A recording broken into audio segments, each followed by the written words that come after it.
Hi, and welcome back to the discipline deep dives that we're running for the Guildford.Games Festival. I am joined by Stefano from Renaissance PR. Hi. Hello, how are you? I'm good. How are you doing? It's all good to be out of the office for the first time. How are you feeling being, outside of your usual? It's good. I think this is probably the first time I go out for non-food shopping business since probably March, and I'm quite excited. Well, we are honoured that we made the list of reasons to leave the house. Thank you very much. It's absolutely our best reason to leave the house. So before we get into all of the questions, why don't you just give us a quick overview of your career up until now and what you're doing at the moment? Yeah, I started back, I tried to do short because I'm 25 years in the industry, so I don't want to get you too much bored. But I started in 1991 as a journalist for a magazine called Zap 64 and the Games Machine, which there was British magazine translated in Italian. Oh, cool. And after 2 years, I became the PR person. I started working in PR in Italy. And in 2006, I got bored by my country, moved to the UK because a German company decided to take an Italian guy to do PR with British media, which sounds so European Union. And then after a couple of years, again, a French company offered me a job to do PR with British media. The company was Ubisoft, which is based here in Guildford. And I spent probably the best 7 years of my career there. And then middle-age crisis, so I turn around to my wife and say, I'm going to go solo. And say, you're crazy. And say, probably I are. And then now it's 5 years that I'm in Renaissance. And you're still loving it? Yeah, absolutely. There really is something so special about working. Once you've got all of that knowledge and you've worked with so many amazing teams and you've met so many people that you can kind of help, I suppose. It's so nice to take that step and just do it. Yeah, it's incredible because when I started working solo, I was absolutely terrified because, Ubisoft has been so great with me and I worked so well with everyone there. But then I would start feeling, oh my God, is my wife right? Because I don't have this massive Ubisoft brand behind me. And then when I start Renaissance, my first client was Charles Hessit from Revolution. And I started working on Broken Sword, and then the things started moving on and more people joined the company. And I was so lucky to meet these incredible people that believe in us. It's very cool. It's really cool. So what was kind of your first games love? Do you know what your first video game was or earliest gaming memory? Yeah, I think I was 9 years old, I believe. And my dad bought me a Commodore 64. I was wanting a Commodore 64. And I remember I started playing and I decided to become a programmer. But then I found programming very boring. So I say, okay, now I want to become a journalist. But yeah, I think Commodore 64 and my mum allowed me to play only every other day because at that time, computer, it was really a bad thing. It just, this is gonna poison your mind. It's gonna melt your brain. Yeah. And I remember that I was, as a little 10, 11 years old, I was every time I didn't play a game for some reason, I was put on a calendar, and in the weekend I was going to my mum and say, I didn't play 2 days, can I play in the weekend? That's so serious. Yeah, I was very into games. I love that. Yeah. I mean that it's like a clear, this is what I want to do, mother. Yeah. Let me play. Yeah. This is going to be important to me. I really like that. Yeah. I've got a lot of love for children with real tenacity, and it sounds like you were certainly one of those. So if we're talking about Renaissance PR, obviously you've had a really successful career in games and worked for lots of great companies. What would you say has been your biggest challenge with Renaissance so far? I think there is a general challenge in the communication industry at the moment, and is this ongoing change in the media landscape. Because when I started in PR, there was no internet. Then internet comes over, and then content creator influencers comes over. It's ongoing. What I could do to do better. Who is the right people to speak, and ultimately how I can make sure my client get the visibility that they want. And then you start, okay, well, I need to have a good trailer. I need to make sure the timing is right. And I think the big challenge is trying to stay on top of the landscape change. Because what worked 1 year ago, guaranteed it not work now.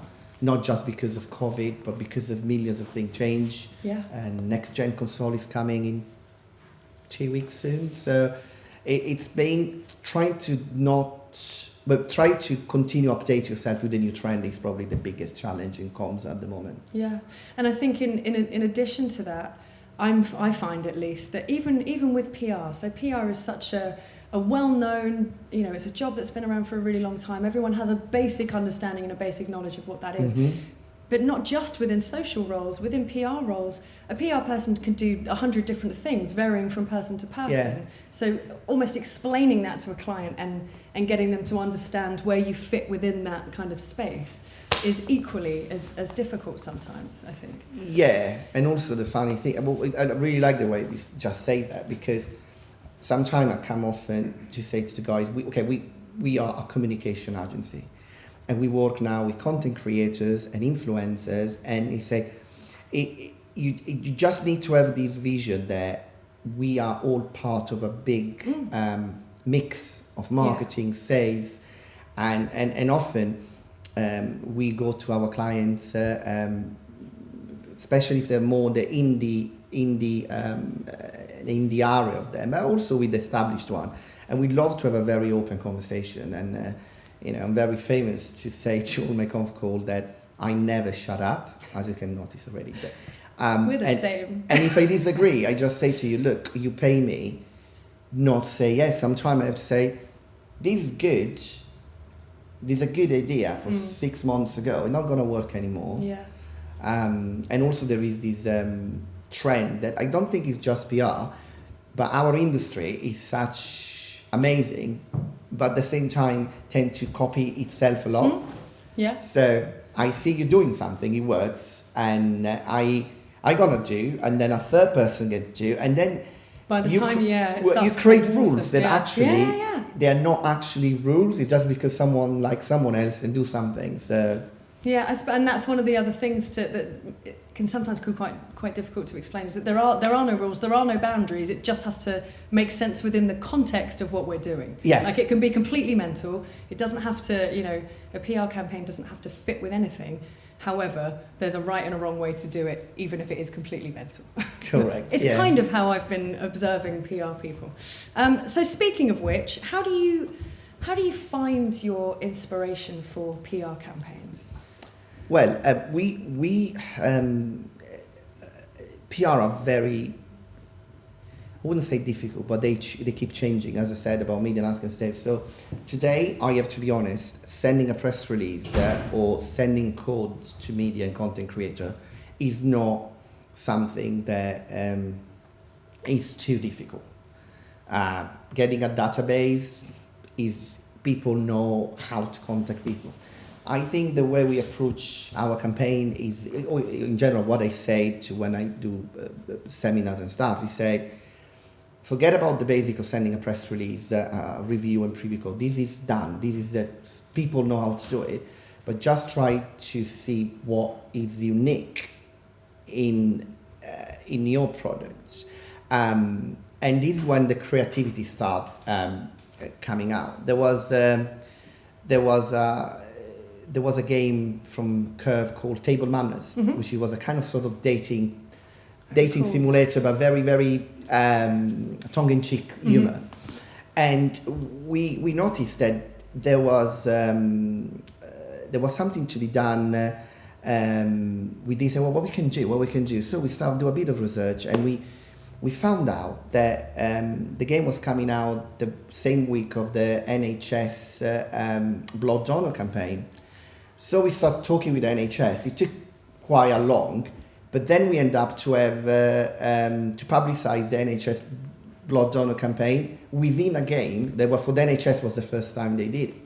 Now, what I tend to say, and why I'm saying this, is just to create a campaign, you need to find something unique about your product, and every product is unique. Of course, when you work with loads of products, you tend to have this formulaic approach.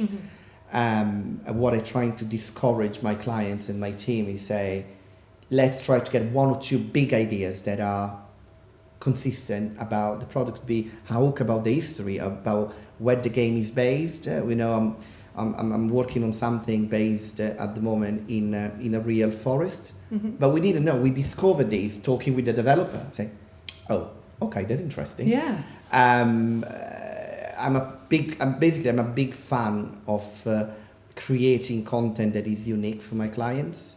And then, of course, the normal press office. I don't want to say everyone can do because it's not true, but it's something I think loads of people in the industry can do. But we try at least to add this bit more, go a bit over the, just do the extra, going to the extra mile. Absolutely. Sorry, I missed the... Oh, it takes daft.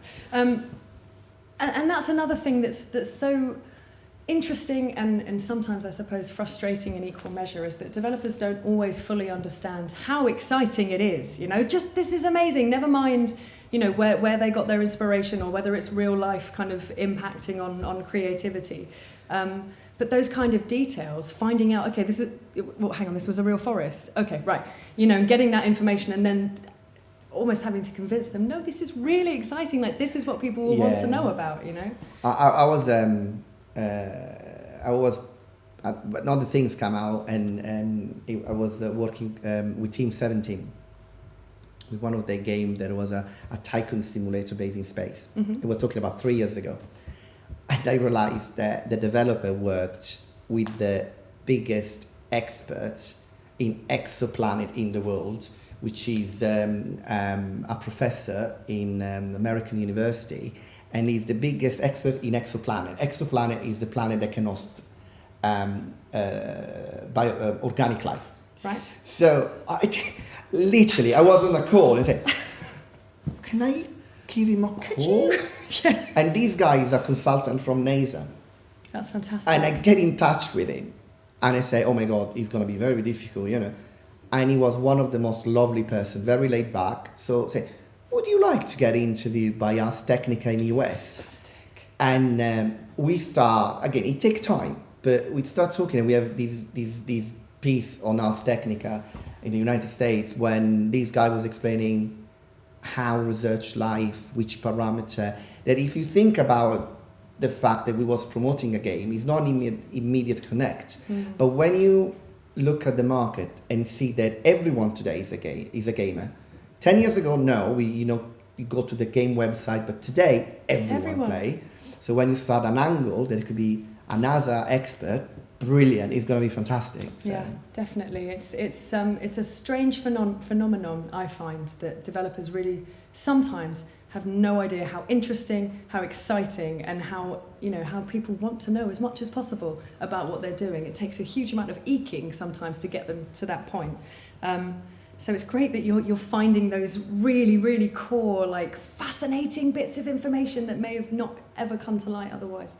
Very cool. So how...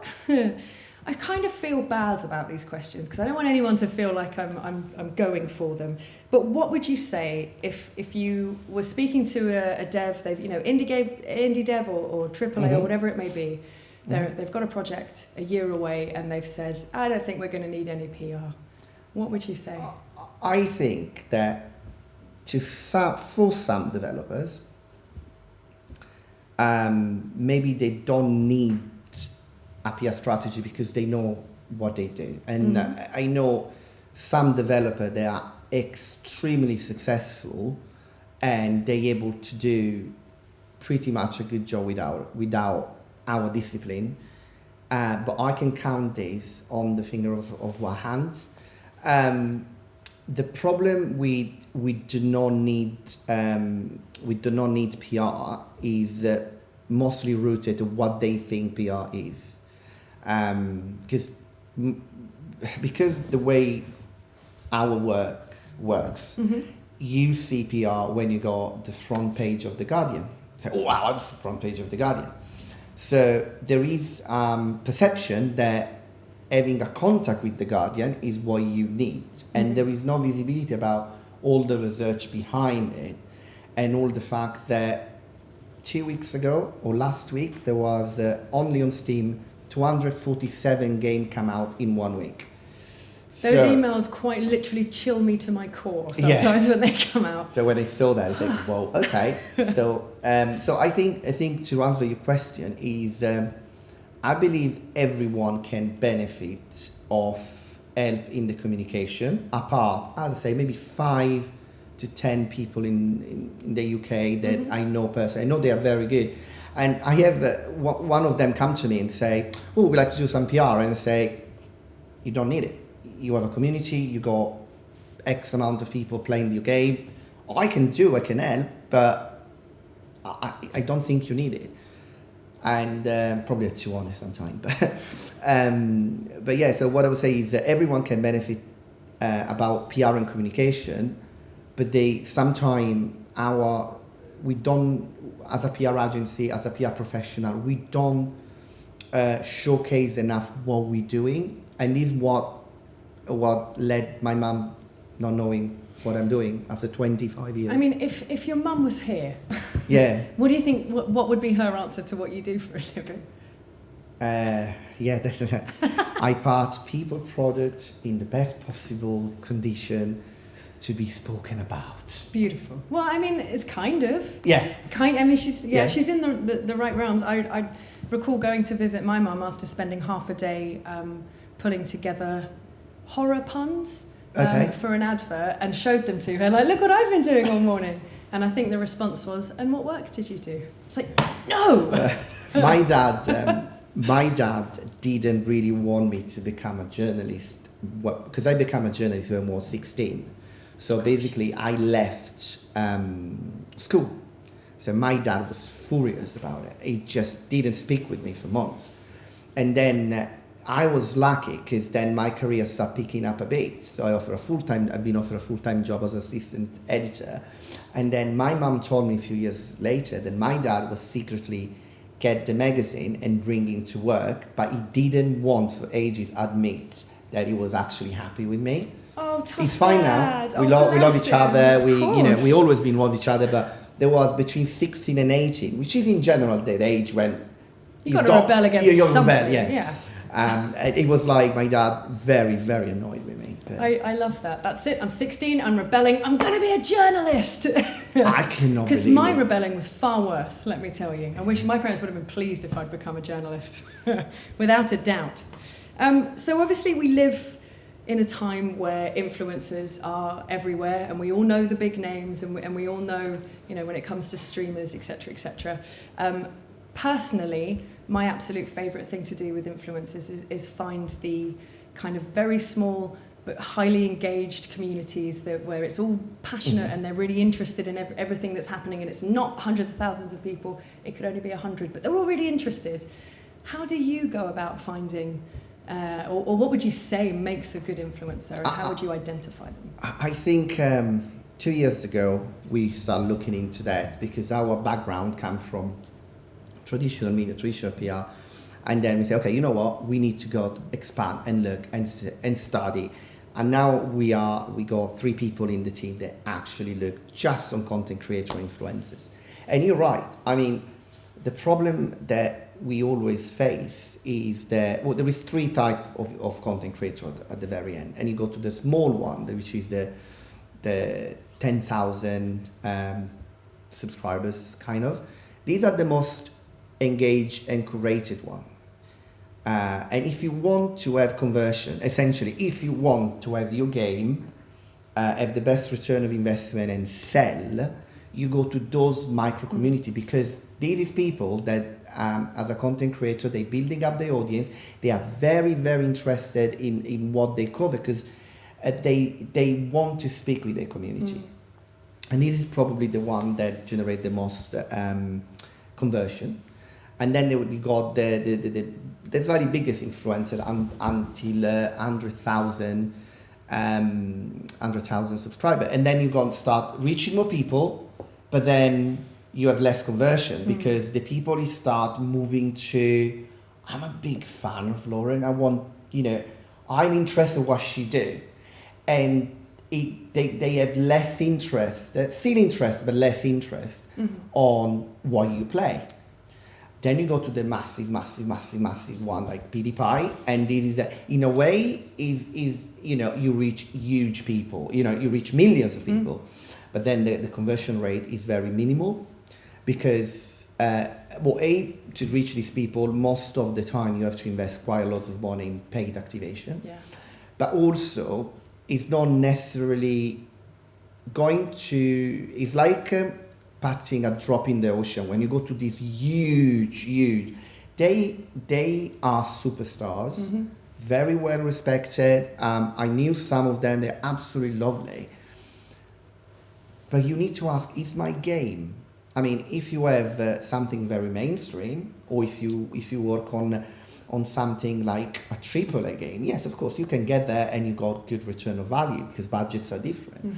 But what we found more and more is working on the other two sides of is much more fun because the people actually you work with them to build their audience, and it's become like a symbiotic relationship where we work together. And sometimes it's organic, so they like the game they cover. Sometimes is a more paid content creation things, which is again is a bit more formal, but still is all in the lights.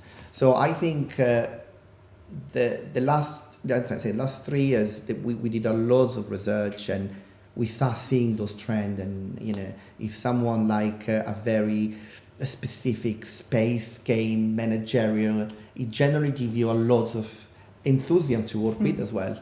So. Yeah, and I love the like you said, the kind of the give and take of that is that you're shining a spotlight on someone, but they're also coveting that game and becoming a brand ambassador for that game because you've put your faith in them as a small influencer sometimes, which is such a lovely thing to kind of witness. It is an exchange, right? And I love to exchange. I mean, I think there is something that one thing frustrates me a lot is it's not happen very often, but when you hear someone that do my job saying, I don't like journalists, I cannot stand them, or I don't like content creators, I cannot stand them.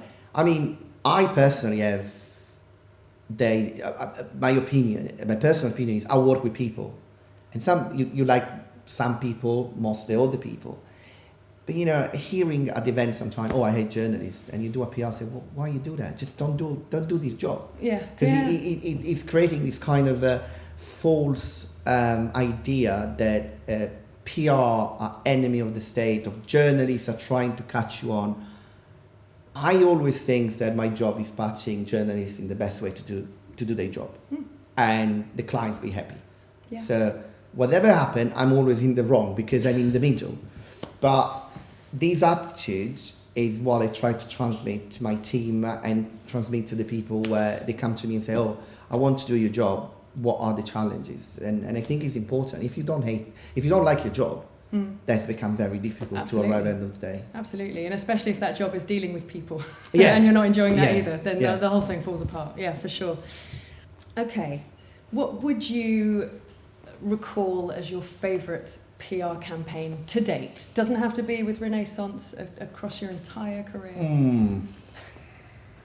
It's a big one. Right. Yes, a bit us. Okay, I think it's the answer is the campaign when you feel in sync with your clients. That's the best one. And I can recall a couple.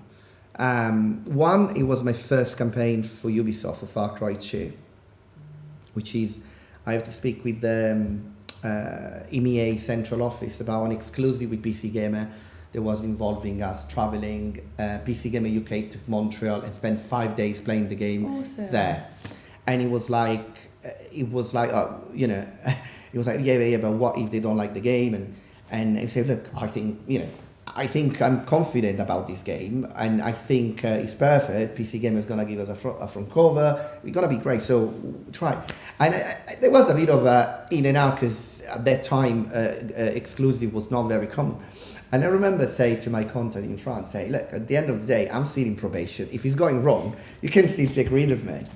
So we went there, got the review out, everything perfect there. And then I remember that I was sitting on my desk, the magazine came out, and someone just literally knocked on my shoulder and my desk was facing the wall, so I could not see. And I'm quite kind of person that when I'm on email, I hate to be disturbed. So I turn around, like, say, what do you want? I thought it was one of my colleagues. And I found Yves Guillemot literally asking me in the most humble way, "Are you Stefano?" Oh, that's so nice. And I was like, "Yeah." And I honestly said, "Shit, I've done something." But actually, he remember my name. He asked who was dealing with these Far Cry 2 things. Say, I just want to thank you for the hard work you did on this game. Now, that's made me absolutely fall in love with Ubisoft. So I was 3 months there, or 4. I launched Far Cry 2 with the UK media, and the CEO of the company come and say thank you. It's just something that I say, oh my God, this is amazing. And literally, this is one of my best memories for a campaign. That's lovely. Then I have to connect on when you have a client that you feel really in sync. When I launch Broken Sword, The Beyond the Sky with Charles Cecil, Team 17 with Ukulele. I was leading the global campaign, and the developer was listening to me. Team 17 was not listening to me. We are in sync. Working together. And most recently, I think we announced a next-gen game with Curve Digital called The Ascent, made by 12 people in Sweden. Amazing. A team called Neon Giant. And that was probably... And again, I'm lucky because when people is in sync with you, things are fantastically easy. So I present my plan to Ben Payne, Simon Byron, say, look, I want to do this. It's going to be hard, but let's see how it goes. We went to IGN, pitched the game. We went to Future Publishing, pitched the game. And we end up having a global announcement during the Microsoft press conference for Series X, paid with IGN leading literally 10 minutes after with the first gameplay reveal and like 4 or 5 stories. And at the end of the month, we have a front cover on Edge. That is fantastic. Now, I still got shivers, and it's not, and I want to say it's not me, it's just because you feel with the client the same sync and power, and you have the same objective. Those things are, is what make me love my job so much. Understandable.